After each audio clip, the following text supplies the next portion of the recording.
Hey everybody, welcome back. Very excited to introduce our next speaker to you, who will be speaking about financial aid. I'm sure you guys have a lot of questions about it. So the next speaker is Mr. Richard Myung. He will be speaking about the biggest challenge to maximize the college financial aid. He's the president and CEO of AGM Institute, a master college financial aid specialist, former Wachovia Bank vice president and financial planner, and Korea Times Korea Daily financial aid columnist with over 1,680 columns. So without further ado, let's go ahead and introduce Mr. Richard Myung. 안녕하세요. 제16회 한국일보 주책 칼리지 엑스포에 오신 것을 환영합니다. 원래 오리지널 본 영상은 영어로 했지만 한국어에 더 익숙하신 분들을 위해서 따로 한국어 버전을 제가 지금 녹화를 했습니다. 하여튼 많은 자녀들에게 그리고 또 가정에 도움이 되기를 간절히 바랍니다. 한번 지금 스크린 쉐어를 제가 하면서 설명을 드리겠습니다. 감사합니다. 네, 오늘 토픽은, 어떻게 하면 재정 보조를 극대화시킬 수 있을까? 근데 재작년부터 우리 미 행정부에서, 특히 교육부에서 재정 보조 공식을 바꾸면서 아주 많은 변화가 있습니다. 특히 내년도에 아주 커다란 변화가 있습니다. 그래서 여러분들께서 반드시 알아야 하실 그런 사항에 대해서 제가 간략하게 요약을 해드리겠습니다. 여기 있는 거는 제 개인 프로필이고요. 벌써 23년 전에 제가 재정부조 시작하면서 저는 이제 미국 전역에 채무사로 활동하고 있습니다.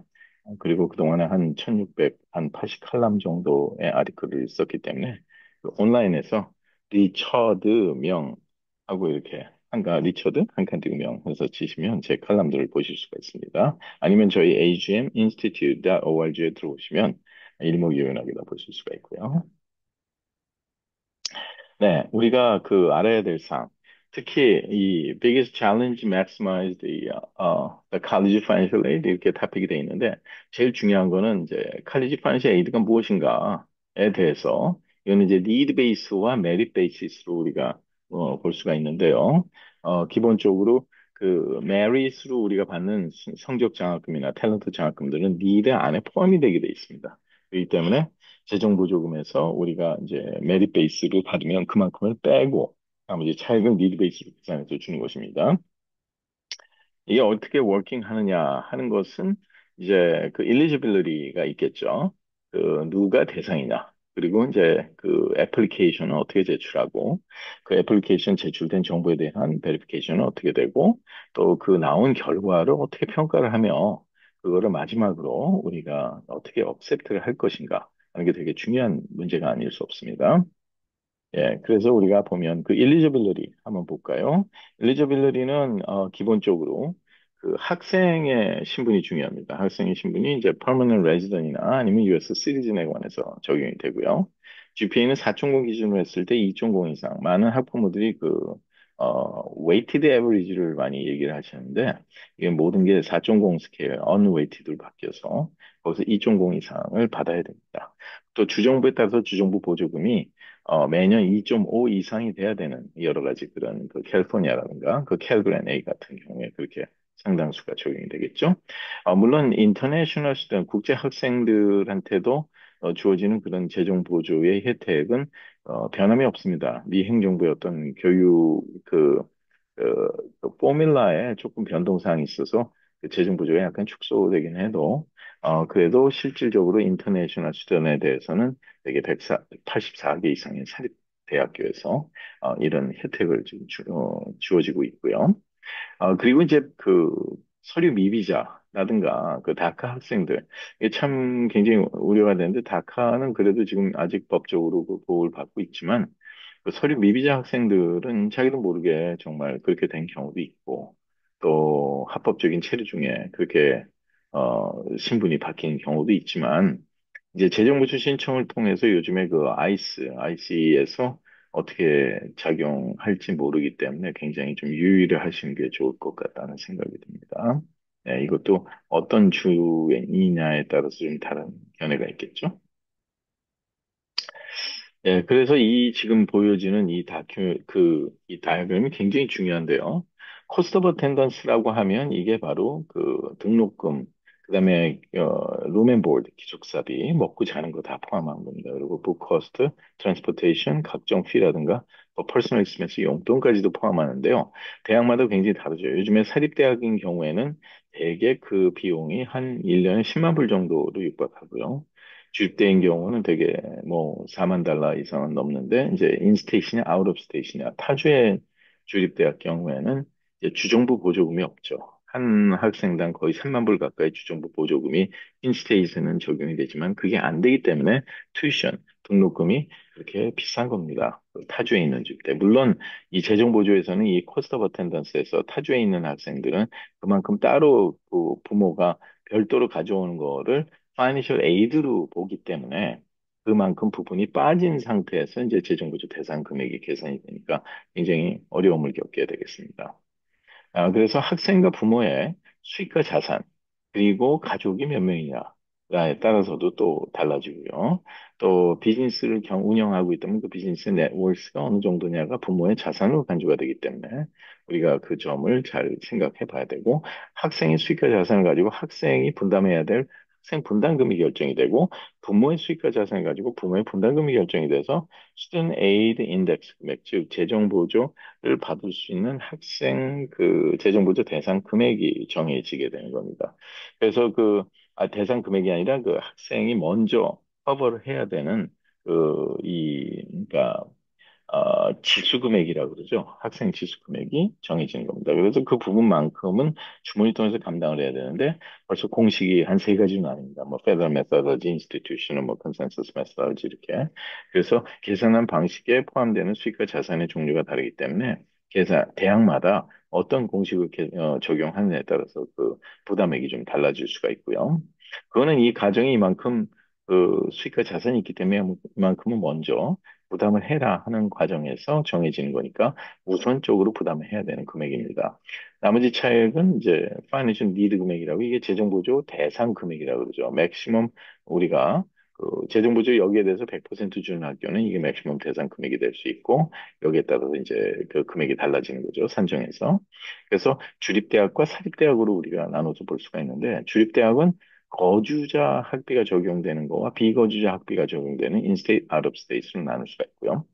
일반적으로 주립대학인 경우에는 대개 한 60에서 72% 사이 정도의 재정 보조를 이 파이낸셜 니드 금액에 대해서 그 학교에서 평균적으로 지급하고 있지만 굉장히 금년에 좀 많이 축소가 됐고 내년엔 더 축소가 될 예정으로 지금 보여집니다. 물론 캘리포니아 경우에는 조금 다르죠. 거기는 이제 캘 그랜트라는 게 있어서 인스테이트 시즌한테는 재정 보조를 좀 많이 해주는 편입니다. 그래서 캘 그랜 A로 인해서 한 82에서 86% 사이 정도가 그 재정 보조를 이 대상 금액에 대해서 받을 수가 있다고 보시면 되고요. 이 중에서 이제 무상보조금, 안 갚아도 되는 금액이 차지하고 있는 금액이 그랜트나 스칼라십으로 그래서 대개 55에서 65, 때로는 뭐 75%가 되는 경우도 있고요. 학생에 따라서 좀씩 다른 면이 있습니다. 그리고 셀프 헬프라는 거는 이제 그 나중에 융자로 해서 갚거나 아니면 워크스타디 학교에서 대신 일을 해줌으로써 연방정부에서 보조를 받는 건데 나중에 일을 한 다음에 보조가 되는 거고 일단 그 부분에 관해서는 부모가 우선적으로 그 등록금 그 고지서에서 페이를 해줘야 되는 겁니다. 그래서 그 유상보조금이라고 그러고 우리가 그 그랜트, 기프트 데이트 유상보조금을 나눌 수가 있겠죠. 그러나 아웃 오브 스테이트인 경우에는 주정부 보조가 없기 때문에 주정부 보조라는 게 주정부에서 주는 재정 보조를 얘기하는 것도 의미가 있지만 대개 한 학생당 주에서 지원해 주는 금액입니다. 우리가 고등학교 같은 경우에 돈을 안 내고 우리가 가죠. 퍼블릭 하이스쿨은. 예, 그렇다고 해서 그게 무료로 운영되는 게 아닙니다. 한 학생당 한 2만 8천에서 3만 2천 사이 정도가 예서 주정부에서 지원을 해주기 때문에 그 고등학교가 운영이 되는 거죠. 그런 부분의 혜택을 받을 수 없기 때문에 그 그 튜이션이 한 3만 달러 이상이 높은 이유가 거기에서 나오고 있는 겁니다. 예, 그래서 이런 경우에는 많이 받아야 뭐 한 26% 미만 정도라든가 많아야 뭐 30% 이상은 본 적이 없습니다. 예, 때문에 이 점 유의하셔야 되고 사립대학교는 좀 다르죠. 사립대학교는 스쿨 인다마펀 재정부죠. 그러니까 기금이 굉장히 많이 적립이 돼 있습니다. 특히 이제 그 졸업한 얼럼나이들이 많이 성공을 했기 때문에 그 적립된 금액이 많아서 이 등록금이 뭐 10만 불, 그러니까 총 비용이 10만 불 정도 된다고 하더라도 이 SAR 금액이라고 하죠. 이 SAR 금액이 계산하는 바와는 좀 높게 나옵니다. 왜냐하면 포함하는 공식에서 수익과 자산에 계산한 부분이 더 많기 때문이죠. 하지만 실질적으로 나머지 금액에 대해서 훨씬 더 많은 재정 보조, 그리고 특히 그 중에서 학교, 대학 자체 내에서 조성이 된 스쿨 인다먼트 펀드, 그 재정 보조 기금이 있는데, 그 기금에서 지원하고 있는 게 적게는 한 70에서 86% 정도가 지원받는 금액의 그 무상 보조금을 차지를 하고 있기 때문에 실질적인 면에 있어서 사립대를 자녀가 사립대로 진학하는 게 주립대보다 더 저렴한 경우가 더 많다고 우리가 볼 수가 있겠습니다. 그래서 이 점을 유의하시면 지원을 할 때 어차피 합격을 해도 재정 부담으로 많은 제대로 그, 그 대학을 선택할 수 없다면 처음부터 주립대학이라든가 그 인스테이트 레이시 적용되는 주립대학이나 아니면 사립대학으로 진학하는 게 훨씬 더 유리하다고 볼 수가 있겠습니다. 그래서 많은 시간과 노력과 그리고 또 재정을 낭비하지 않을 수가 있겠죠. 네. 그래서 우리가 이제 그 지금 어떻게 이게 워킹하는지를 우리가 알아봤습니다. 그 다음은 그 재정보조 그러니까 칼리지 파이낸셜 에이드가 어떻게 프로세스가 되고 있는지를 우리가 아는 게 되게 중요합니다. 그래서 첫째는 언더스탠딩. 뭐를 언더스탠딩 해야 되냐면 재정구조 공식을 알아야 돼요. 어떤 수익과 자산이 내 분담금, 그러니까 부담금을 더 올릴 수 있는가, 올려 증가시키는가 하는 거를, 그리고 또 주정부나 연방정부법, 그리고 또한 이 펄파. 펄파는 되게 중요한 일입니다. 펄파는요, 그 Family Education Rights and Protection Act라 그래서 이 펄파는 기본적으로 그러니까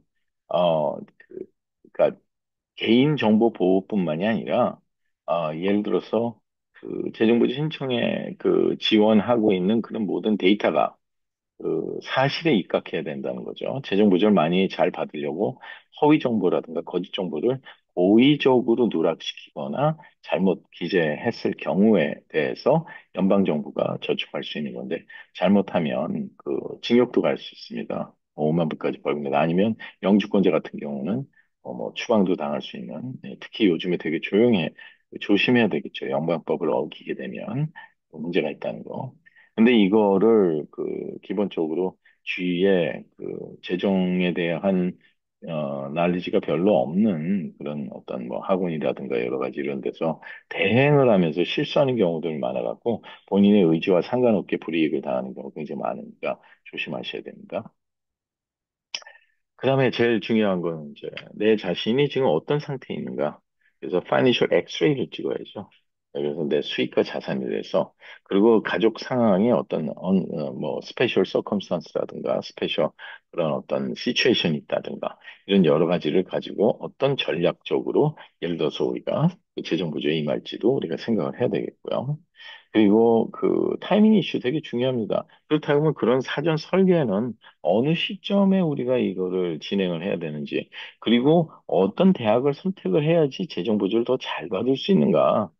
대학마다 그 재정 보조를 해주는 그 비율이 다 다르거든요.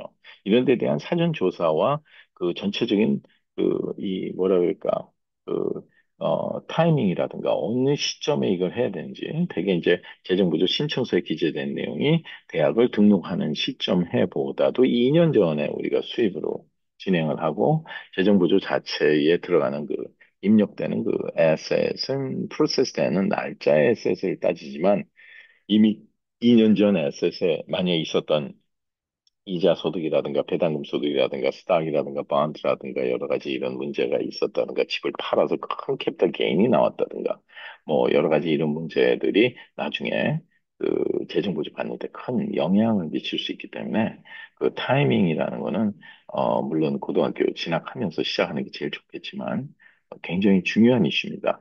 그리고 그런 시기를 놓쳤다 그래도 어필 과정에서 어떤 방식으로 대처를 해야 되는 되게 중요한 문제죠. 이런 게 많은 경험과 노력과 그리고 이 공식에 대한 난리지, 그리고 연방법에 대한 난리지가 확고하게 서 있어야만 제대로 대처를 해나갈 수가 있습니다.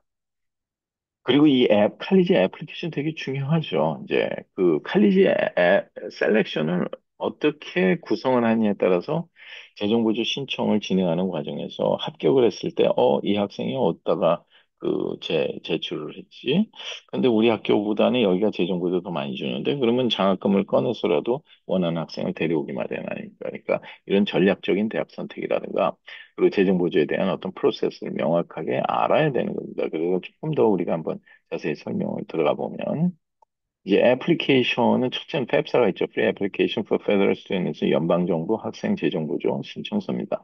근데 이제 주립대학에서는 주로 이것을 요구하지만 사립대학은 워낙 주는 그랜트가 수만 달러에 달하기 때문에 1년에 여기서 넘어오는 정보 갖고는 한 128개인가 정도 갖고는 그거 갖고는 뭐 택도 없다. 예, 좀 더 자세히 알기를 원하는 거죠.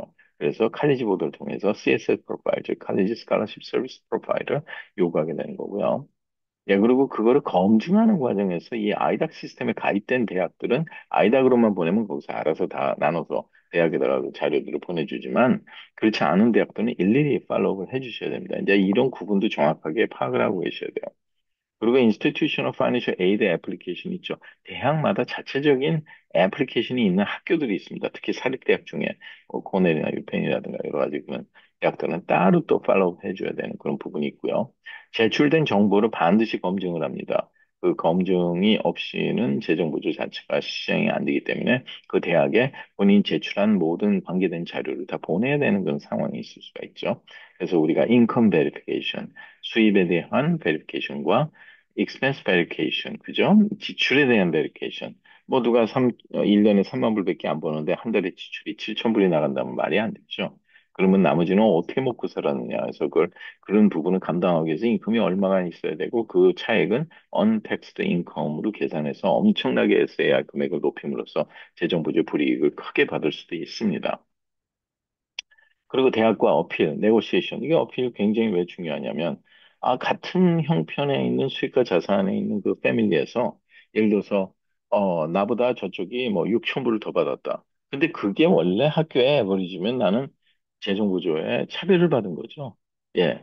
그러니까 이런 여러 가지를 평가하기 위해서 그 대학에서 계산한 계산 방식뿐만이 아니라 계약의 현재 평균 몇 퍼센트를 파이낸셜 니드 금액에 대해서 주고 있는지에 대한 데이터를 정확하게 알고 어필에 적용하는 것은 기본적으로 어필 성공을 위한 그 초석이 되는 거고 기본적인 사항이 되는 겁니다. 그거 없이 무조건 우리 가족이 너무 힘들어요. Doesn't make any sense.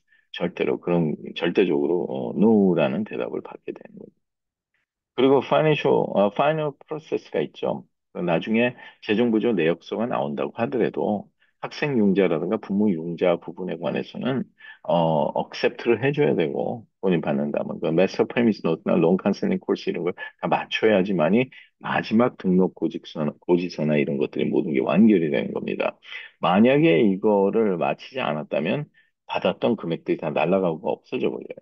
예, 그런데다가 기본적으로 아이 뭐 애가 왜 빚지게 해? 그리고 안 받지 않습니까? 그러면 다음 연도 예산에서 아예 그걸 빼고 더 적게 오퍼를 해줍니다. 왜냐면 그만큼 본인이 부담을 할 수 있는 거 아니냐 하는 거겠죠. 그렇기 때문에 이 애플리케이션과 프로세스 리퀘어먼트 섹션 오늘 설명드린 부분 되게 중요한 부분이라 말씀드릴 수가 있어요.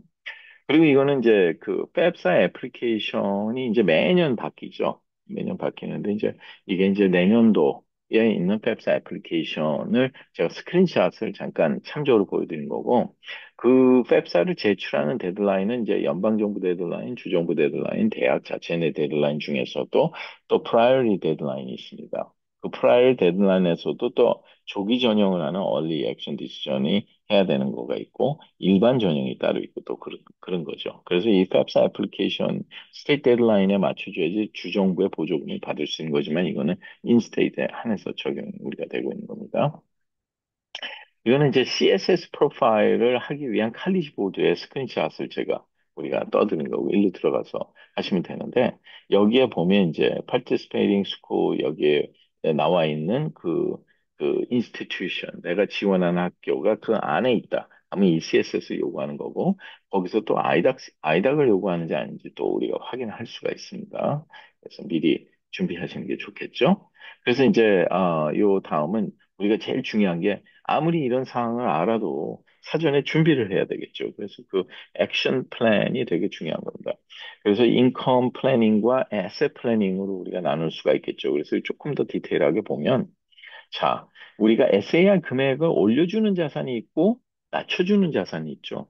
예, 그러니까 이게 여기서 말하는 우리가 untaxed income으로 간주되는 부분들, 뭐 IRA나 이런 뭐 라파엘에 보는 것 같지 않아도 나중에 그 DRT 그 다이렉트 트랜스퍼 방식으로 하면 다 넘어갑니다, 자료가. 그래서 세금 보고서상에는 라파엘에 보이지 않아도 컨트리뷰션한 금액은 나중에 다 나타나게 돼 있는 거고 그런 부분들이 전부 다 불리하게 작용합니다. IRA나 401k contribution 같은 거, 이런 것들은 전부 다 untaxed income, 세금 안 냈지 않냐. 근데 본인이 컨트롤 할 수 있지 않느냐. 왜 그걸 먼저 학자금으로 쓰지 않았냐. 그래서 오히려 그 금액을 세금을 내고 찾았을 때 그 금액을 전부 학자금으로 쓰는 만큼 SAR 금액을 떨어뜨려 주기 때문에 이중으로 SAR 금액도, 이 SI 금 떨어뜨리는 게 아니라 SI 금액을 높여주기 때문에 높인 만큼 또 재정보조 대상 금액이 줄어들고 해서 이중고를 겪게 되죠. 예, 그렇기 때문에 또 이 파이낸셜 에셋도 어떤 분이 예를 들어서 인컴 뭐 3만 5천 밖에 안 되는데 뭐 CD에다 20만 불 있다. 그러면 학교에서 재정 부조가 왜 필요하냐? 예, 거기 보니까 그럼 그거 어떻게 하느냐? 세금 보고에 이자가 나오지 않습니까? 그 이자와 금융 기간이 나와요. 스케줄이 붙기 때문에 스케줄 D라든가 뭐 예를 들어서 다 여기가 이자 소득이라든가 이런 게 다 붙으니까 그거 보고 그러면 그때 재정부조 신청 당시에 그 스테이먼 보내라고 할 수도 있습니다. 예, 그렇기 때문에 되게 조심해야 돼요. 예, 그래서 그런 내용들을 인텐셔널하게 가리는 것도 문제가 되겠죠. 아까 펄파 법에 저촉이 될 수 있단 말입니다. 그리고 인베스트먼트 프로퍼티.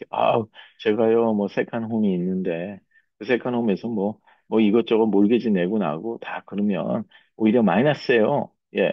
그렇지만 그거는 본인의 사정이고 몰개지 내는 데는 원금도 들어가 있잖아요. 예. 그러면 본인은 그 이자 소득을 공제를 하면서 텍스 혜택도 받고 원금도 저축을 하면서 예, 그러면서 그러니까 쓰는 건 자유라는 거예요. 예를 들어서 어떤 사람이 1년에 6만 불 버는데 롤렉스 워치를 3만 불 워치를 사면서 난 3만 불 인컴 갖고 산다. 그러면 그건 본인의 초이스죠. 예, 쓰는 건 자유니까. 예. 그렇기 때문에 이 세컨 프로퍼티 이런 것들은 어떻게 사전에 미리 설계하려면 조금 그 생각을 해야 되는 부분들이 있지만 우리가 피해갈 수 있는 방법도 없잖아. 있다는 걸 말씀드립니다. 나 오늘 자리에는 제가 그런 거 교육시키는 자리가 아니고요. 또 비즈니스 밸류 이런 것도 되게 중요하죠. 뭐 여러 가지.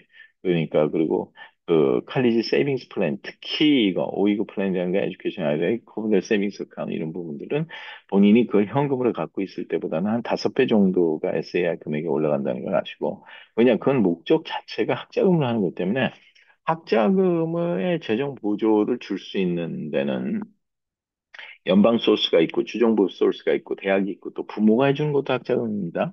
잘 아셔야 돼요. 예, 부모가 도와주는 건 남이 도와주는 것도 받을 수 있지 않느냐 내년에도 그도 그렇게도 나갈 수가 있는 겁니다.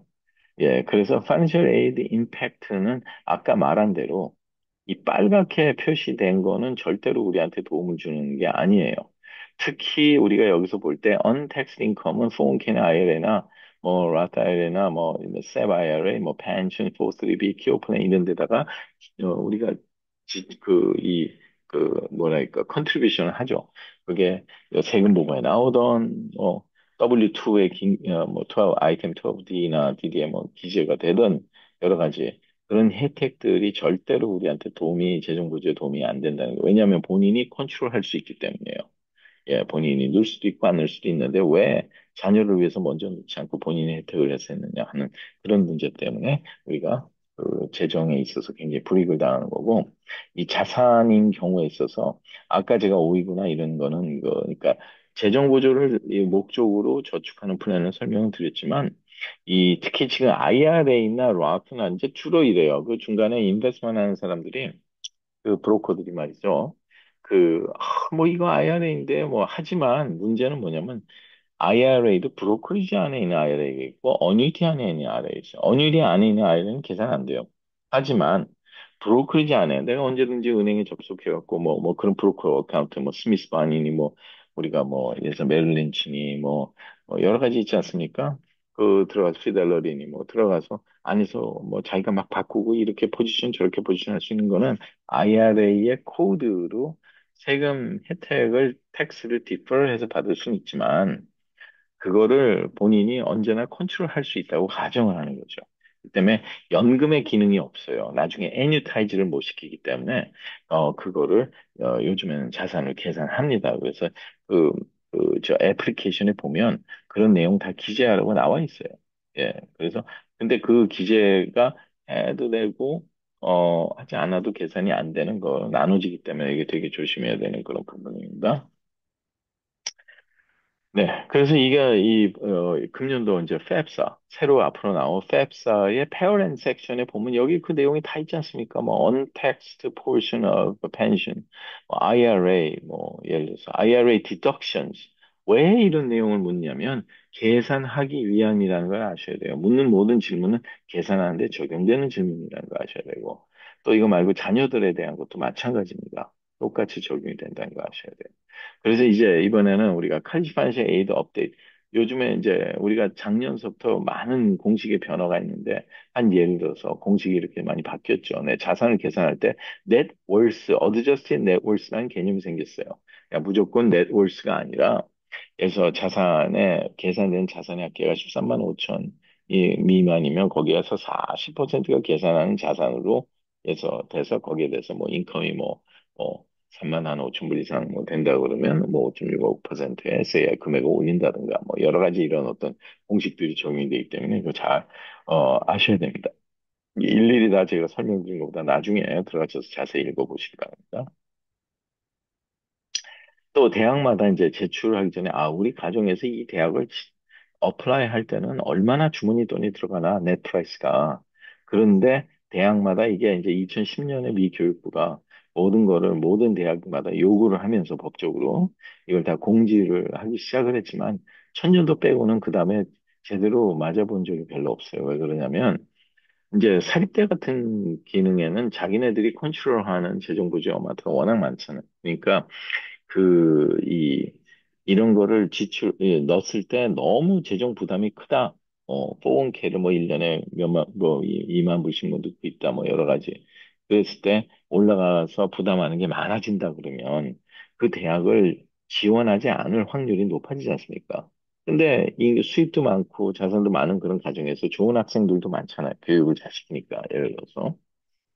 그러니까 그런 학생들 놓치지 않기 위해서 대학에서는 그런 거를 일일이 다 잘 계산을 하지 않습니다. 그래서 나중에 이 넷플릭스 캘큘레이터가 파이널 디터미네이션이 아니다. 나중에 액츄얼 베리피케이션에서 바뀔 수도 있다. 하는 식으로 디스클로즈를 해놓음으로써 자기들의 라이벌리를 벗어나고 더 많은 학생들이 지원하게 만드는 거죠. 예, 그래서 이 사립대학 같은 경우에는 넷플릭스 캘큘레이터를 다 기대하기가 힘듭니다. 그리고 우리가 이제 탭스 애플리케이션을 보면 우리가 이거 페이퍼 버전이거든요. 이 페이퍼 버전을 보면 맨 마지막 페이지에 이런 내용들이 나와 있는데 거기에 보면 이렇게 넷월스 계산하고 어떤 자산은 계산이 되고 안 된다. 하지만 여기서 우리가 좀 괄목해야 되는 게 investment also do not include 이거 이게 federal methodology거든요. 이건 institutional methodology도 아니고 컨센서스도 아니에요. 그래서 이 안에서 예를 들어 이렇게 얘기를 한다고 해도 여기서 계산하지 않는다 여러 가지 하더라도 여기 뭐 401k 플랜이면 401k라든가 403b나 그 안에 있는 자산은 코퍼레이트 트러스트의 자산이기 때문에 그 플랜 내 자산이지 자기 게 아니에요. 그래서 그거를 꺼내 쓰지 못하는 거예요. 자기가 있는 동안에 그 회사에 있는 동안에 그 기업체라든가 뭐 기관이라든가 그러나 컨트리뷰션 자체는 문제가 된다는 거죠. 이 말이 틀린 말은 아니에요. 틀린 말은 아니지만 그 컨트리뷰션 하는 금액 자체에 대해서는 언택스 인컴으로 아주 헤빌리 아주 굉장히 강하게 그 재정 보조에 불이익을 당할 수 있도록 만든다는 거니까. 그리고 또 하나는 아까 말한 대로 브로커리지 어카운트 아이레 같은 거. 그거는 어느 일이가 아니에요. 예. 연금이 아니란 말이야. IRA의 텍스 코드가 로 인해서 세금이 디fer되는 도구에만 넣는 거지. 언제든지 액세스 할 수 있다고 가정을 하는 거죠. 그러니까 착각하면 안 됩니다, 우리가. 그 다음에 이제, 이거는 이제 맥시멈 텍스 디덕션인데 일반적으로 회계사가 다루는 부분이 아니에요. 이건 저 같은 재무사가 다루는 부분이지. 회계사는 잘 모릅니다. 최대한 예를 들어서 공제할 수 있는 게 2025년에 텍세이션, 특히 내년에 금년거를 할 때는 얼마나 맥시멈 공제를 할 수 있는 캡이 있는 거예요. 예. 근데 여기서 디파인드 베네핏 같은 거, 뭐 28만 불도 공제하거나 아니면 뭐, 맥시멈 컨트리뷰션 리밋이 이렇게 나와 있는데, 네. 그런데 이제 그 다음, 이게 굉장히 중요하죠. 제가 말씀드린 대로, 그, 심플 샐러리 디퍼이나 401k 샐러리 디퍼도 일반 401k하고 조금 다른 거 왜냐면 오너가 코퍼레이트 트러스트 베니핏이거든요. 그러니까 개인의 자산이 아니에요.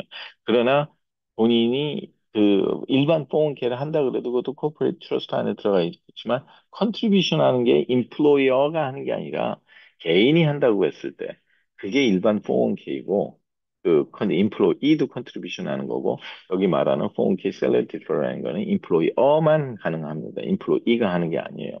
그래서 그 플랜 자체가 모든 오너기 때문에 계산이 안 되는 겁니다. 그러나 공제를 할 수 있는 게 이제 개인의 나이에 따라서 뭐 50세다. 그러면 인컴은 35만 불이 맥시멈 캡이에요. 그보다 높은 사람도 맥시멈은 이것밖에는 못 한다는 거죠. 그러나 여기 보면 디파인 베니핏 플랜이나 캐시 밸런스라든가 412 익스리 디파인 베니핏 플랜 같은 게 보면 거의 뭐 맥시멈 35만 천, 뭐 45만 2천 뭐 예를 들어 그렇게 세금을 공제를 할 수 있다는 겁니다. 그래서 합법적으로 낮출 수 있는 플랜의 근간을 이제 제공한다고 보겠죠. 그러나 이거는 퍼페 트러스트를 셋업하면서 이건 회계사가 다루는 게 아니에요. 회계사 잘 몰라요, 이거는요. 예, 그리고 아무리 재무사라 그래도 경험이 많아야 됩니다. 그리고 TPA를 third-party administrator는 누구를 쓰느냐에 따라서 아들과다르죠, 비용이요. 그렇기 때문에 특히 이거는 자영업을 하거나 순수한 LLC나 sole proprietorship이라든가 아니면 그 S 코퍼레이션, C 코퍼레이션 하는 사람들한테 해당이 되는 상황입니다. 이런 분들은 사전에 이런 사전 플래닝에 대한 아이디어는 제가 오늘 그걸 자세하게 설명하려면 another 2hour 이렇게 설명해야 되니까 이런 부분에 대해서 문의사항이 있으신 분들은 마지막에 제 컨택 인포메이션 있으니까 직접 연락을 해서 문의하시기 바랍니다. 그래서 이거는 실질적인 예입니다. 이건 이제 저쪽 조지아에 계시는 제너럴 컨트랙터인데 본인 온이 하고 있는 거예요. 근데 1년에 29만 불의 소득이 있는데 거기에 21만 불, 885불을 본인한테 그 플랜을 커플 추러스 셋업해서 그 안으로 넣음으로써 실질적인 인컴은 8만 불 정도로 떨어뜨려서 8만 불도 안 되죠. 왜냐면 거기서 또 디덕션이 있지 않습니까? 그 아이테마이즈 디덕션이 나서 뭐 스탠다드 디덕션을 통해서 자재까지 해서 또 디펜던트 디덕션이 있고 해서 세금은 거의 안 내게 만들어 놓은 거예요. 예, 그 세금 어마어마하게 절겠죠. 한 7만 불 이상을 1년에. 그러면서 그 금액은 자기의 앞으로 퓨처에 은퇴를 할 때 쓰는 대로 재배치를 하면서 재정 보조는 맥시멈 다 받게 하는 경우라고 볼 수가 있겠습니다.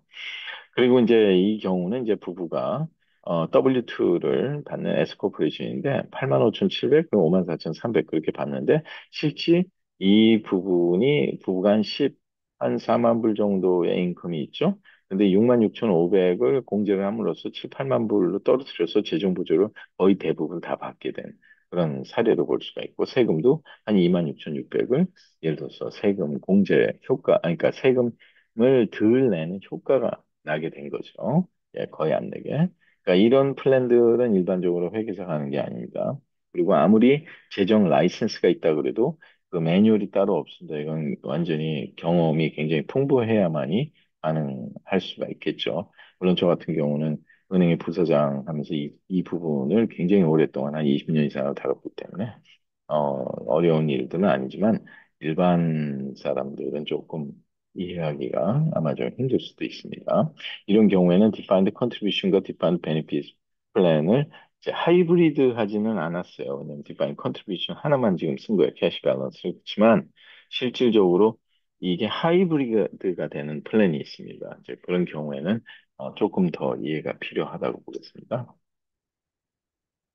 그래서 지금 제일 우리가 해야 되는 그 중요한 문제가 뭐냐면 이 파이낸셜 니드 금액을 어떻게 하면 더 늘릴까? 그리고 SAI 금액을 낮출 수 있을까에 따라서 큰 혜택의 차이가 납니다. 이거를 우리가 어느 시점에 어느 사전 설계를 어떻게 함으로써 조치를 할 수 있는가. 아무리 많이 알아도 실천이 없어 아무것도 못하는 겁니다.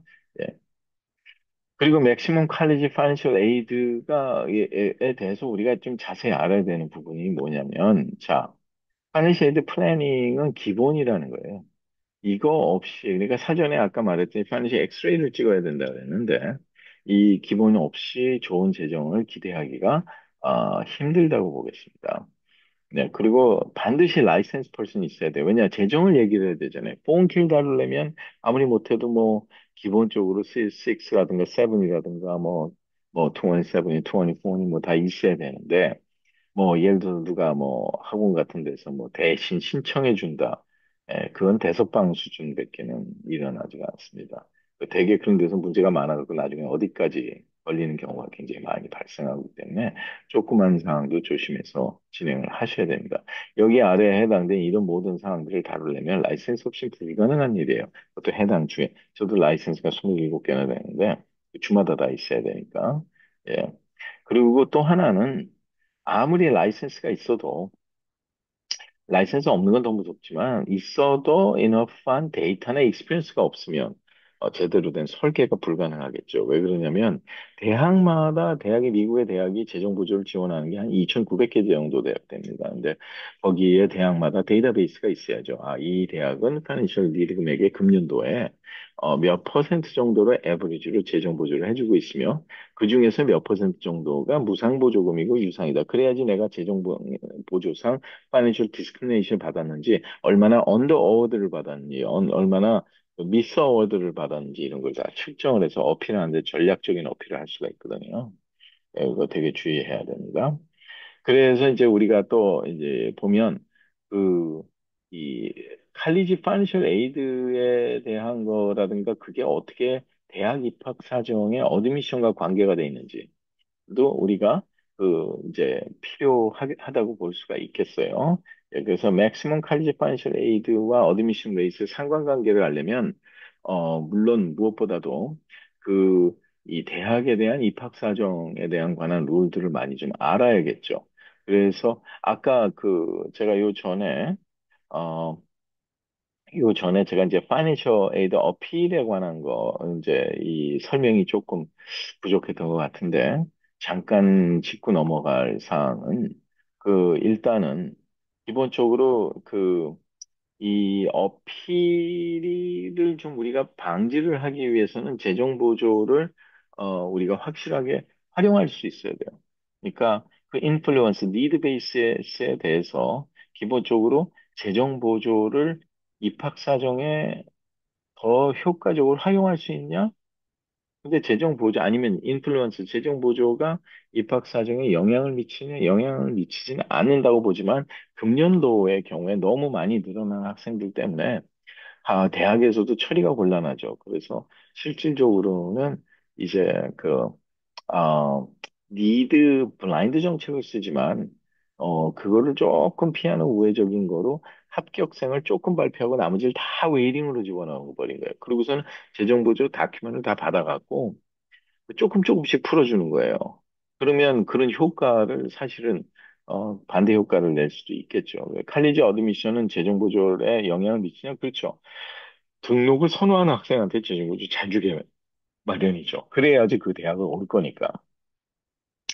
그 어드밴티지라는 거는 재정 보조의 방식을 역으로 이용해서 대학의 입학 사정 확률을 올릴 수 있냐의 방법이 있습니다. 근데 오늘 그걸 제가 다 설명하기는 시간이 모자라고요. 그건 따로 문의하시기 바랍니다. 그리고 칼리지 어드미션은 당연히 그 파이낸셜 에이드, 어드미션 레이스 높일 수 있으면 당연히 재정 보조도 잘 받을 수가 있겠죠.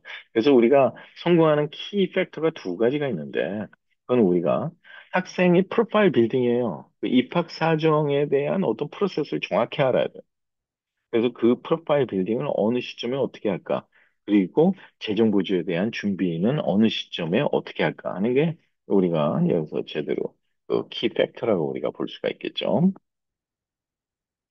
예, 그 다음은 그 이제 이게 어필 프로세스에 대한 리절트를 제가 보여드리는데 이거는 뭐 남 거는 얘기할 수 없고 그냥 자체적인 데이터를 가지고 예를 들어서 한 거죠. 그래서 before after 우리가 보면 이 학생은 뭐 카네기 멜론, 컬럼비아 대학 갈 때 본인이 다 망쳤어요. 아무것도 못 받는 거 거기서 47,095불 받게 했고 노스웨스턴 이건 굉장히 인컴이 높은 학생이고 그래서 뭐 그런 것들입니다.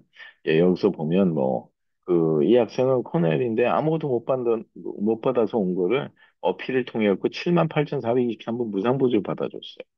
이런 경우도 있고, 뭐, USC도 있고, 그쵸? 예, 이건 실질적인 데이터, 물론 굉장히 많습니다. 저희 시스템 내에서 제가 그냥 간단하게 발췌한 내용이라고 보시면 됩니다. 예, 그래서 우리가 어드미션이 어떻게 이루어지는지를 일단 알면, 그럼 아이들의 프로파일 빌딩이나 이런 것들을 어떻게 준비를 하고 하는 상황을 알 수가 있겠죠.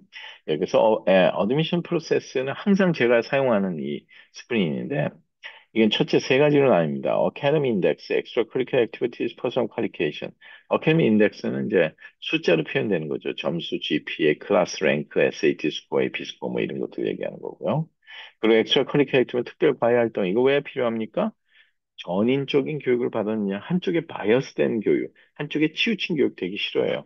그러니까 엔지니어링 전공하는 애들을 보고, 그래서 밴드나 클럽 활동이라든가 이런 거 다 했느냐, 이런 거 보고 전인적인 거로 판단할 수가 있겠고, 퍼스널 퀄리피케이션이라는 거는 그런 액티비티를 통해서 어떤 어치먼이 있어서 너의 퀄리티가 어느 정도 되냐, 이걸 보는 거죠. 다 중요한 겁니다. 예, 근데 이 성적에만 그 신경 쓰시는 분들은 되게 앞으로 조심하셔야 돼요. 근데 금년 하도 인원이 많아졌기 때문에 그 캘리포니아만 해도 뭐 17만 5천 명이 넘어가니까 지원자가 그렇기 때문에 일단은 성적은 좋고 봐야 되는 겁니다. 그리고 칼리지 어드미션 페이퍼 입학 사정 요소를 제가 늘 강조하는 건데 한 17가지 정도는 이제 나뉘는데요. 이 모든 내용들이 어디 들어가요? 칼리지 애플리케이션에 들어가죠. 우리 입학 사정관들이 칼리지 애플리케이션 보고 판단하는 거 아니에요. 그러니까 그거 되게 잘해야 된다는 거예요. 그래서 이제 대학마다 very important admission factor는 4, 50%, important 3, 40% 이게 점수가 같다면 consider 하겠다고 하는 거죠. 예, 그러니까 이런 거를 우리가 봤을 때 기본적으로 대학마다 아무리 같이 있어서 뭐 유니버시티 시카고인데 그 위쪽에 노스웨스턴이 있지만 한 30분 이내에 떨어져 있는데 똑같은 애플리케이션을 제출했을 때 평가하는 방식이 다르기 때문에 이렇다 그러면 그 조그만 차이로도 한 학교는 떨어지고 한 학교는 붙고 아니면 둘 다 떨어지는 그런 확률도 있겠죠. 굉장히 중요하게 생각합니다. 여기는 유니버시하고는 톡톡 튀는 애들도 선호하죠. 그러니까 여기서 매 2년마다 노벨 경제학상이 뭐 이렇게 나오는 이유고 여기 노스웨스턴 같은 경우는 성적을 위주로만 하니까 이게 범생이들 요구하는 거고 뭐 이런 겁니다. 예. 코넬 유펜을 동시에 어플라이해도 동시에 합격할 확률이 적은 거는 학교에서 평가하는 기준이 조금씩 다르기 때문입니다. 예, 그래서 거기에 맞춰서 이런 데이터가 다 있어야 돼요. 입학사정은 안 돼 있어서. 그냥 뭐 대학 지원하는 거 번데기 찍듯이 옛날에 그래서 뭐 돌리세요, 찍으세요 하는 그런 스타일로 점수가 몇 점이니까 넌 어디 어디 넣어라 이런 방식이 아니라는 겁니다. 예. 그래서 제일 중요한 게 이 텍소노미예요. 텍소노미는 뭐 특별한 내용은 아닙니다. 이거는 이제 그 원래는 이제 바이올로지에서 종이 기원 뭐 그래갖고 이렇게 분류하는 방법이죠. 예를 들어서 뭐 여기는 재료공학에도 텍소노미가 있고 건축학에도 텍소노미가 있고 음악에도 텍소노미가 있고 근데 이제 우리가 대학에 입학 사정에 있어서 텍소노미는 무엇인가 이건 뭐냐면 하도 지원하는 학생이 많으니까 그거를 이퀄한 오퍼튜니티를 주려면 지원하는 모든 애플리케이션의 데이터를 점수로 바꿔줍니다. 그래서 점수로 바꿔줘서 그게 그 학교를 기재한 곳으로 그 애플리케이션이 남서 점수가 바뀌면서 그 대학에서 중요하게 생각하는 입학 사정 요소의 웨이트 팩터를 컴퓨터가 더해줘서 합산을 해서 잘라버리는 거죠. 그러니까 지금 그 대학마다 아무리 큰 대학도 한 입학사정관이 30명 있는데, 그 한 학생을 검토하는 데 걸리는 평균 그 입학사정에 필요한 그 시간이 대략 에버리지 한 7분에서 8분 미만입니다. 그러니까 그 만약 뭐 10만 명이 어플라이를 했다, 8만 명이 어플라이를 했다 해도 그 사정관들이 검토할 수 있는 그 해당 연도의 그 애플리케이션의 숫자는 2만 5천 개를 넘지는 않습니다. 그래서 그 트레이에 올라가지 않으면 아무 소용이 없다는 거죠. 무슨 자료를 나중에 어떻게 보낸다 하더라도. 그래서 이제 실질적으로 어떻게 컨버션을 하느냐 했을 때 한 예제로 GPA를 4.0 기준으로 했을 때 3.7, 3.83은 9점을 주고 3.8에서 4.5이면 10점을 주고 그리고 엑스트라 커리큘러 액티비티도 뭐 5개 이상 되면 무조건 7점. 그러니까 너무 많이 AP를 들었다고 해서 많이 봐주는 게 아니에요. 그거로 인해서 GPA가 떨어지면 오히려 안 들은 것보다는 못합니다. 그 때문에 정확하게 자기 전공과 자기의 개체능을 살려서 정확하게 우리가 진행을 해야 되고 그리고 이제 요즘에는 이제 AP 스코어를 뭐 골라서 넣는 게 아니라 한꺼번에 본 걸 뭐 다 보내라고 하기도 하고 뭐 여러 가지 하는 그런 상황들 때문에 SAT도 그렇고 그 굉장히 신중을 쓰셔야 돼요. 이건 어카데미 인덱스 사이드에서 혹과뭐 1년 5개 이상 했으면 5점. 근데 여기서 말하는 1점 차이는 한 7, 8천 명 이상의 입학사정에 목이 날아가는 거니까 굉장히 신중해야 되지만 아이가 벌써 10학년이 건너가서 11학년이다. 뭐 12학년이면 이미 들어오는 과목이 많기 때문에 아무리 스트레이 A를 다 맞는다 그래도 지표가 많이 올라가지 않습니다. 그런데다가 서로 다 최선을 다해서 경쟁을 하니까 이런 부분보다는 어떤 부분에서 우리가 입학 사정에 신경을 써야 되냐면 Non-Academy Achievement Rating이라 그래서 내셔널이나 인터내셔널에 네 군데 이상의 어치먼트 레코드가 있으면 5점, 스테이시나 리저널에 세 군데 이상이면 4점, Significant at the other level에 두 군데 이상. 이게 뭐냐면 예, 리더십과 리서치 부분을 우리가 얘기하는 거예요. 그 고등학생이 뭐 노벨상을 받을 것도 아니고, 대학원 논문을 쓰는 것도 아니고, 거기서 어떻게 이런 거를 우리가 그 표출을 해낼 수 있느냐 하는 게 되게 중요하겠죠. 그러나 이 3점 이상 받게 되면 Personal Quality Weighing에서 Clear Evidence of Excellent Personal Quality가 4점이 붙으니까 어마어마한 거예요. 합산을 해서 이런 것만 만들어줘도 한 7점에 올라가 보니까 경쟁력이 굉장히 강해지죠. 예, 그러니까 이런 점을 여러분들이 고려를 하셔야 된다는 겁니다. 그러니까 이미 11학년이 됐다. 그러면 어떻게 하면 이런 부분에서 좀 더 많은 입학 사정에 도움이 될까를 찾으시는 게 훨씬 더 현명하신 방법이라고 볼 수가 있겠어요. 네, 그리고 recommend 추천서도 어떤 단어가 들어가 있냐, 뭐 one of our very best this year라든가 in an exceptional group of seniors 이런 말들이 들어가면 5점이 되고, 그래서 얘는 뭐 아주 strongly recommended, 뭐 아니면 especially 뭐 recommended 적극 추천된다든가 뭐 이러면서 4점, solid 꾸준하다 뭐 3점 뭐 이런 식이죠. 예, 그러니까 이런 그렇다고 이거 뭐 선생님한테 어떤 단어 넣어달라고 할 수도 없는 거잖아요. 그러니까 첫째는 아이가 모범생으로 열심히 고등학교 시절을 잘 보내고 성적도 높다면 좋은 평가를 받을 수가 있겠죠.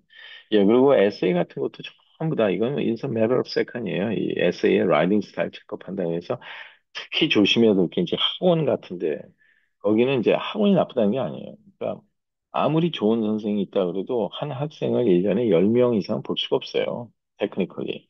요즘에는 한 학생이 거의 20개 대학 이상을 어플라이를 하기 때문에 거의 불가능합니다. 그렇다면 비즈니스로 해야 되면 여러 명을 고용을 해야 되지 않습니까? 그죠? 예. 그런데 그 고용하는 학생의 퀄리티가 되게 떨어지죠. 이거 예를 들어서, UC 리버사이드 다니는 학생이 하버드 거 봐줄 수 있어요? 그것도 메이크 센스가 안 되죠. 그죠? 예. 그리고 또 그런, 아무리 뭐 대학원생이라도 뭐 이런 사람이 봐준다 그래도 다 보면 얼리 액션, 얼리 디시전 발표가 12월 13일에서 18일 사이 정도 나는데 그때 다들 또 학기 말고사예요. 대학이나 대학원생들은. 그러면 그때 바빠 죽겠는데 떨어지니까 막 급해갖고 10개 더 어플라이 할래요. 뭐 여러 가지 제대로 봐줄 수가 있겠느냐 말입니다. 절대 불가능하죠. 그러다 보면 이 학생 거를 슬쩍 해갖고 이쪽으로 비슷하게 라이딩 스타일이 하면서 컨셉하는 그런 어떤 그 안 좋은 사람들도 있기 때문에 그런 경우에 문제가 크게 생길 수가 있죠. 실제 그런 거 많이 있습니다. 저희한테 아우 저희가 해드린 건 아니에요. 근데 뭐 딴 데서 이렇게 뭐 봐줬는데 학교에서 이런 게 날라왔네요. 근데 학교에서는 그러죠. 너 이거 네가 쓴 거 맞아? 서먼 엘스랑 너무 라이딩 스타일이 같은데? 예, 리허설 맞다면 여기 확실하게 사인해서 보내라. 그게 나중에 진짜 플레이저리즘 같은 거 걸리면 큰일 나는 겁니다. 인생 망치는 거예요. 그렇기 때문에 특히 에세이 같은 거 되게 조심하셔야 됩니다. 예. 예, 그 다음으로 우리가 이제 그 입학 사정에 따른 그 애플리케이션이 얼마나 중요한 거냐면, 1년에 400만 명 이상이 우리가 그 고등학교에서 2만 7천 개 이상의 고등학교에서 어플라이를 했죠. 그런데 그 중에, 그러면 2만 7천 명의 수석 졸업생, 차적 졸업생, 그리고 2만 7천 명의 이상의 학생 회장과 그 편집국장이 나오게 되겠죠. 그런데다가 뭐 예서 우리가 1530 이상 맞는 애들이 한 5만 5천 이상이 넘게 나오니까 고득점자 되게 많습니다. 그런데 우리가 실질적으로 이런 데서 공통된 애들을 빼버리고 한다고 해도 18만 명 이상이거든요. 근데 탑 10 스쿨에서 모든 뭐 전공 다 합해서 뽑는 학생 수가 2만 2천 고작 정도밖에 안 되니까 그 같은 애들끼리 경쟁을 하는데 그럼 그게 그 합격하고 불합격한 게 이 결과적으로는 애플리케이션의 그 1% 차이 때문에 그런 거예요. 그래서 그 1% 그게 바로 애플리케이션이라는 거예요. 그래서 이 대학 입학 원서를 어떻게 꾸미냐에 따라서 다르고 어다르다는 거를 우리가 다시 한번 볼 수가 있겠습니다. 예, 그래서 기본적으로 여러분들이 이거는 이제 작년에 커먼 애플리케이션 이제 그 스크린샷을 제가 보여드린 거지만 금년에 조금 바뀌었어요. 그러니까 내용은 같은데 그 페이스라 그럴까요? 그래서 블락 같은 거라든가 여러 가지 이런 게 조금 바뀌었지만 그래도 참조하시라고 제가 알려드리는 거예요. 첫째, 에듀케이션 섹션 들어가면 밑에 어널스가 있어요. 어널스에 들어가면 5개 어치먼 레벨을, 어치먼 레코드를 적으라 그러죠.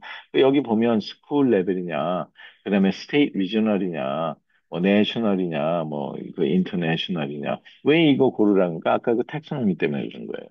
그러니까 여러분들 잘 유념하셔야 됩니다. 그렇다고 해서 이게 different area예요. 내가 뭐 양궁으로 해서 뭐 3년간 뭐 스테이트에서 넘버원을 했다. 오케이. 그러나 그건 원 에어리어예요. 이걸 3년치를 계속해서 그렇게 적는다고 별 도움이 안 되는 겁니다. 예를 들어서. 그리고 예를 들어서 내가 뭐 피아노를 갖다 그 1등을 하고 뭐 스테이트에서 뭐 여러 가지 한다고 하더라도 내가 전공을 사이칼러지를 한다. 그럼 그건 탤런트 어빌러리밖에 안 되는 거예요.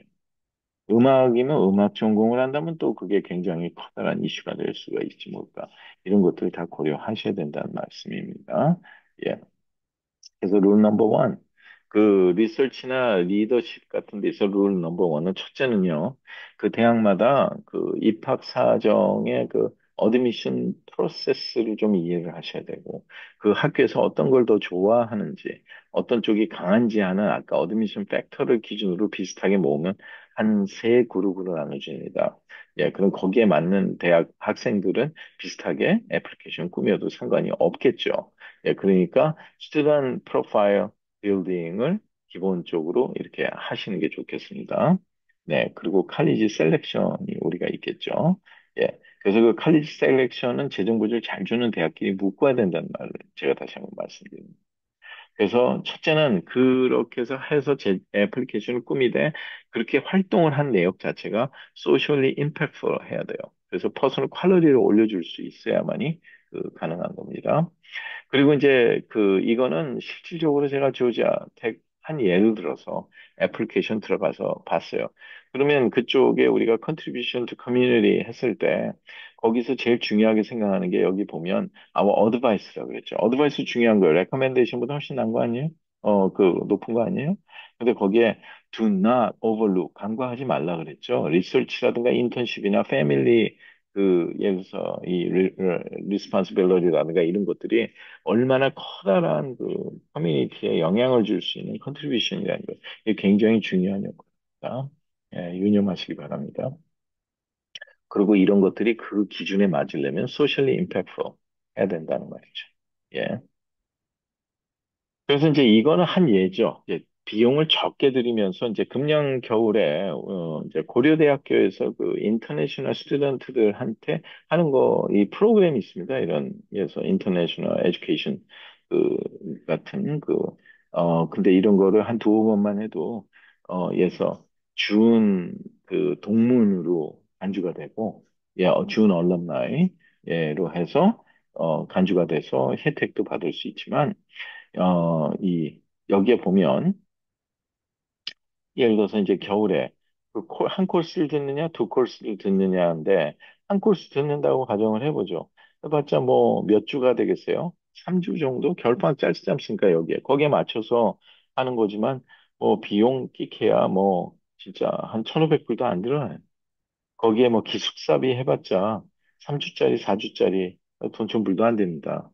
예, 오히려 비행기 값보다 싼 거예요. 그러나 이런 데 갔을 때 거기서 레커멘데이션도 받을 수 있지만 이제 그런 해외의 프로그램에서 자기가 이런 콜스에 크레딧도 딸 수가 있다는 거. 그래서 좋은 점수가 났다 그러면 굉장히 도움이 되겠죠. 그래서 여러분들한테 강력 추천합니다. 저도 제 아이를 한번 해봤는데 그 굉장히 도움이 많이 됐어요. 예. 그리고 이거는 이제 어드밴스 글로벌 리서치 프로그램 같이 이제 이건 저희 자체 내에서 이제 한 750명 이상의 그 멘토들이 있습니다. IBC 프로그램. 그래서 이건 AI 바탕으로 할 수 있고 인디비주얼 바탕으로 할 수 있고 보통 한 10 to 12 정도를 해서 퍼블리케이션까지 나오는데 걸린 시간은 대략 한 6개월에서 뭐 맥시멈 1년까지도 볼 수가 있죠. 근데 이런 걸 통해서 예를 들어서 금년도에도 이제 ICEF라 그러죠. 그 인텔, 과거 인텔이 이제 리저널로 바뀌었지만 거기서 인터내셔널 스탠 엔지니어링 페어 그러니까 사이언스 페어죠. 사이언스 앤 엔지니어링 페어요. 그래서 그런 데서 우리가 파이널리스트로 뽑히게 되면 되게 아이비 가는데 별 지장이 없는데 그 벌써 파이널리스트도 한 두 명 정도가 배출됐고요. 네, 굉장히 저희가 심혈을 기울여서 만든 프로그램입니다.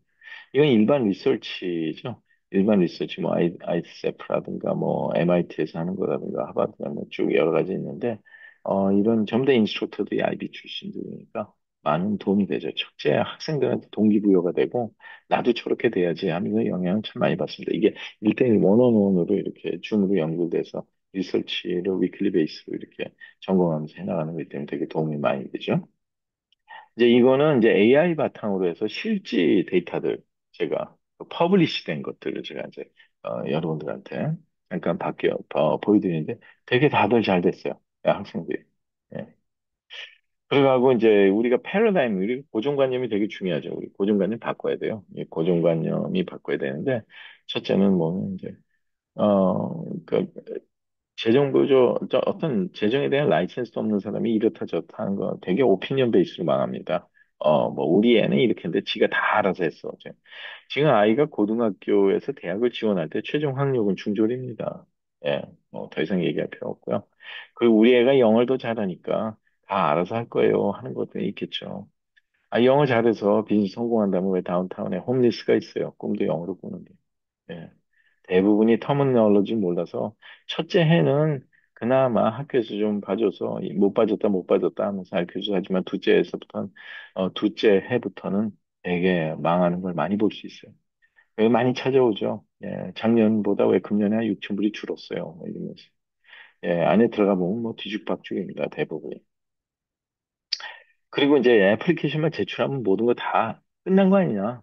예, 천만의 말씀입니다. 이제 시작이죠. 그리고 이제 애플리케이션 일단 제출되면 대학이 다 알아서 해주는 거 아니냐? 아닙니다. 10케이스 중에 8, 9케이스가 3,000불 이상이 잘못 나오던가, 액수가 덜 나오던가, 액수는 비슷하게 나오는데 무상보조와 유상보조가 3,000불 이상이 평균보다 차이가 난다던가, 이게 10중 8구라고 보시면 돼요. 8, 90%가 잘못 나오고 있습니다. 예, 근데 그 3,000불 자체도 작은 게 아니죠. 예, 20불짜리 바꿔서 주머니에 넣고 한번 저녁에 다운타운에 한번 걸어가 보세요. 마음이 편한가. 예, 그것도 매년 그렇다면. 그리고 천년도 잘 나와야 돼. 그러니까 천년도 잘 나온 걸 잘 지킬 수 있어야 돼. 중국 제왕하게 창업보다 수성이 중요하다고 그랬죠. 예. 그러니까 천년도는 잘 나왔는데 그걸 지키지 못해갖고 축축축축 떨어져 나간다면 그 굉장히 낭패가 되겠죠. 그리고 우리는 인컴이 너무 높아서 안 돼? 안 천만의 말씀입니다. 하물며 플래닝을 통해서 세금 절약하는 거를 리사이클링 다시 돌려서 학자금으로 대처를 할 수도 있는 방법도 있고요. 세금 자체를 엄청나게 절약할 수 있는 방법도 있고 손해볼 일이 하나도 없겠죠. 우리 인컴이 너무 적으니까 뭐 별 문제는 없을 거야. 아니 인컴이 1년에 3만 5천 밖에 보고를 안 했다고 그러는데 4인 가족에 그런데 한 달에 나가는 지출이 5천 불이 나가요. 그 지출이 나가는 건 애프터 텍스 달러죠. 예, 수입은 비포 텍스 달라고. 어떻게 설명하실 겁니까? 그러니까 학교에서 이거를, 그래서 나머지 다른 인컴이 있다고 간주해갖고 재정 보조가 제대로 나온 적이 별로 없습니다. 예, 오히려 어떻게 먹고 살았어요. 근데 뭐, 우리 시아버지가 대신에 몰개지를 대줬어요. 그럼 금년에도, 내년에도 혜택 받을 수 있겠네요. 시아버님이 도와주는 것도 파이낸셜 에이드인데, 네, 무슨 말인지 아시겠죠? 네. 그리고 제일 무서운 거. 입학 사정에 불이익이 갈까 봐 우리 재정보조 하나도 받을 필요 없어요 하고 제출하는 사람 최소한 그 해에 재정보조 못 받아요. 그러면 안 줍니다. 예를 들어서 음, 몰랐어요? 그거는 해당이 안 돼요. 예. 물론 해당이 될 수도 있는 부분은 갑자기 뭐 부모가 암이 걸렸다든가 직장을 잃었다든가 뭐 여러 가지 그런 거 스페셜 서컴스턴스로 어필하는 경우에는 조금이나 가망성이 있겠지만 일반적으로는 그게 힘듭니다. 그래서 우리가 이제 마지막으로 우리의 컨클루전을 우리가 생각해 봐야겠죠. 그 첫째 우선 내가 무슨 문제가 있는지에 대한 파이낸셜 엑스레이를 찍는 게 되게 중요하겠죠. 그래서 이거는 이제 저희 자체적으로 이 한글 버전도 있고 영문 버전도 있어요. 그러니까 이 엑스레이, 파이낸셜 엑스레이를 찍어야 됩니다. 셀프 이밸리에이션 폼인데 여기서 어떻게 답을 하냐에 따라서 본인이 제대로 알 수도 있고 모를 수도 있고 그게 여러 가지가 되는 거기 때문에 이 정확하게 평가할 수 있는 이 폼. 그래서 이걸 작성해서 본인은 다 이밸리에이션을 해드립니다. 어떤 부분은 모르시고 계시고 어떤 부분을 조치해야 되고 하는 거. 그래서 여기 나와 있는 그 이메일 주소로 이 요청을 해주시면 저희가 성심성의껏 다 알려드리겠습니다. 이게 이제 제 개인 우리 뭐 미 전국을 다 커버할 수 있는데 뭐 조지아 사무실만 해도 14개 주 커버를 하니까 뭐 해서 저희 요 이메일 아니면 이제 개인 제 이메일로 여러 가지 각종 퀘스천을 해서 문의하시면 정확하게 알려드리도록 하겠습니다. 네, 오늘은 여기까지입니다. 네, 감사합니다. 일단 모든 자녀들이 이 재정 보조가 결국은 자녀들의 미래를 바꿔줄 수 있는 일이기 때문에 예, 하나하나 사전에 실수하지 않도록 최선을 다해서 여러 가지 이 성공해 나가는 그런 귀한 축복이 함께 하시길 바라겠습니다. 네, 감사합니다.